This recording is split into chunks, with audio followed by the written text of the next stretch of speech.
Mahmood is with us in Phoenix. Hey, Mahmood, what's up? Hey, Dave, how are you? Great, man. How can we help? Well, so I started investing in, let's say, May 2020. So that's after COVID-19 slump in the market. Mm-hmm. And back then I was living in a different country, and I used to have an apartment that I used to live in without paying anything.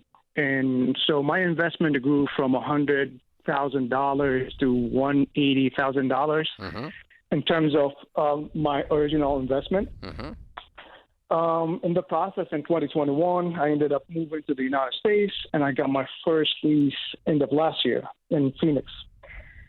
And I came here with the intention, let's say, to buy property. So I had around, let's say, $120,000 in cash to use for a down payment. During that period of time, the housing market and the rental market has gone up extremely high. And particularly in Phoenix. Yes, exactly. And at this time, the stock market is not doing well. And I'm finding myself at let's say, a point where I have to make a decision whether, let's say, to pull all the cash that I have in the stock market to use either as a down payment or to pay as much cash as possible for a property. As things stand, we're renting. And so I'm finding myself at a point where, like, either, like, my rent is going to go up by a certain percentage point, which might, you know. Well, here's the problem. You're in a hot rental market and you're in a hot housing market in Phoenix. No pun intended. It's 110 degrees there right now. But, you know, so you're damned if you do, damned if you don't, in a sense, right?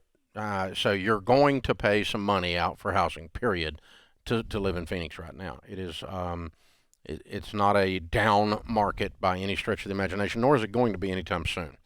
So. So one thing to add here probably is I'm open to the idea probably to relocate it to a little bit of an affordable market at this time in terms of housing. Okay. But as things stand, like the rental market and the housing market here, as you mentioned, it's like it's just white hot. I mean, it's a wonderful market in terms of the economy. It's just booming, and so but it is making housing rough. So anyway, wherever you're going to live, take your time, not 2 years, but not 2 days. Don't get house fever and get all hot and bothered and pay too much for something. So go take your time, analyze the market, the place, the neighborhood you're looking at, work with a good real estate agent that knows their stuff, and don't overpay.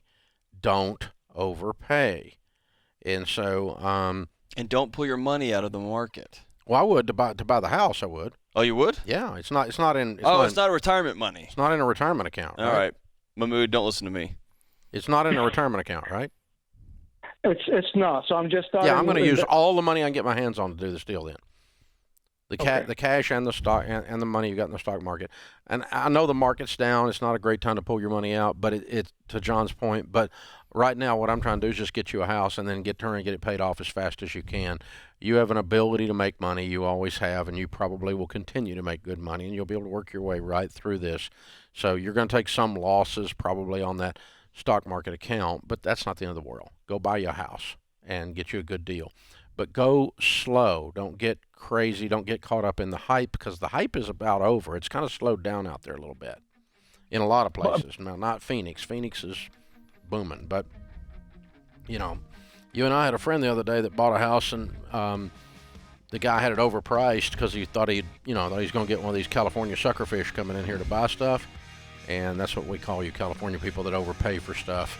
And so, but the got a good deal on it. But the guy, no, it wasn't. He bought it for market price. Oh, we have another friend. Same guy. No, he bought it for appraisal. But $60,000 under asking, because the guy was fishing for suckerfish. He was looking for a sucker, and he was overpriced. And our guy just said no. And it had been on the market 3 whole days, so the seller panicked and gave it away.